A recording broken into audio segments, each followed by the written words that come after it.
بسم الله الرحمن الرحيم. يا أيها المزمل قم الليل إلا قليلا نصفه أو انقص منه قليلا أو زد عليه ورتل القرآن ترتيلا إنا سنلقي عليك قولا ثقيلا إن ناشئة الليل هي أشد وطئا وأقوم قيلا إن لك في النهار سبحا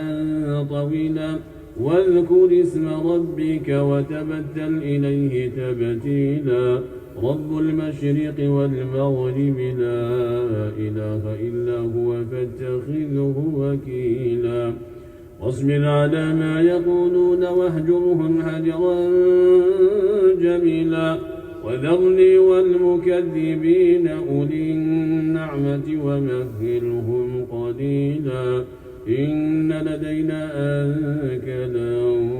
وجحيما وطعاما ذا غصة وعذابا أليما يوم ترجف الأرض والجبال وكانت الجبال كثيبا مهيلا إنا أرسلنا إليكم رسولا شاهدا عليكم كما أرسلنا إلى فرعون رسولا فعصى فرعون الرسول فأخذناه أخذا وبلا فكيف تتقون إن كفرتم يوما يجعل الولدان شيبا السماء منفطر به كان وعده مفعولا إن هذه تذكرة فمن شاء اتخذ إلى ربه سبيلا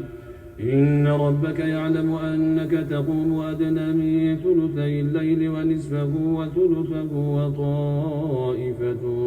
من الذين معك والله يقدر الليل والنهار علم أن لن تحصوه فتاب عليكم فقرأوا ما تيسر من القرآن علم أن سيكون منكم مرضى وآخرون يضربون في الأرض يبتغون من فضل الله وآخرون